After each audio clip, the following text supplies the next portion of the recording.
I love this one. Theseus and the Minotaur, okay? It's probably one of my favorite Greek myths. You know the story of Theseus I told you at the very beginning of the course. Theseus was the son of King Aegeus of Athens.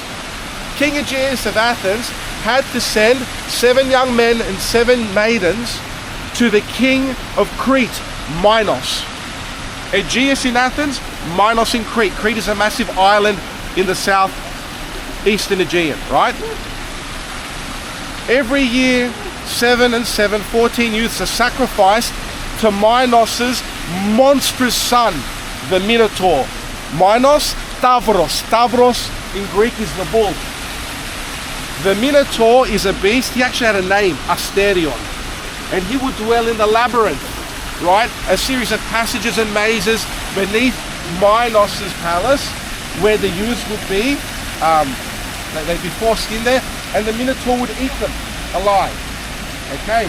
Theseus, when he comes of age, he realizes that the youths are being chosen by lot. If you end up with the short straw, you're chosen to be devoured by the Minotaur. And he says, Father, has my name ever been put in those lots? No, son.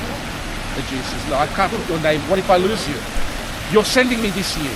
This is the ancient hero stuff, right? It's awesome. I'm going this year. I'm going to put an end to this madness. No, son, no, you're sending me. He gets on the boat with all of the youths. And he makes it to the palace. And Ariadne, Minos' daughter, falls in love with him. Look how handsome he is. Who wouldn't fall in love with Theseus, right? She falls in love with him and she offers to help him. She goes, look, my father's a cool man. I'm going to give you this ball of string. Take it through the labyrinth and it'll help you get out because it's impossible to find your way around down there. And she gives him a sword. He takes the ball of string, weaves it through the labyrinth, finds Asterion and kills him. He kills the Minotaur. He comes out, takes Ariadne, takes all the youths, and they sail back to Athens. But as they sail back to Athens, he had promised his father Aegeus, look, father, if I'm successful, I'll take down the black mask and I'll put up the white mask so that you know I've won the day, right? He's sailing back. They get shipwrecked off the island of, I think it's Delos. And Ariadne is left behind. 2 stories, 2 versions of the story. Either Ariadne is deliberately left behind because Theseus is a bastard and he wants to chase more tail. And that's the story that's prominent amongst feminist authors these days. And I don't agree with that story because there's another version.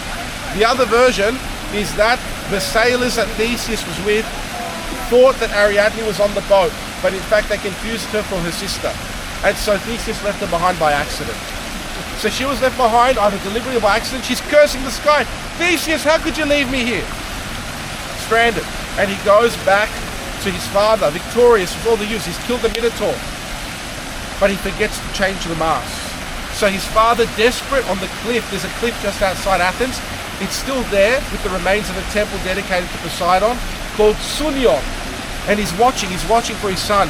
And he sees the ship with the black mask.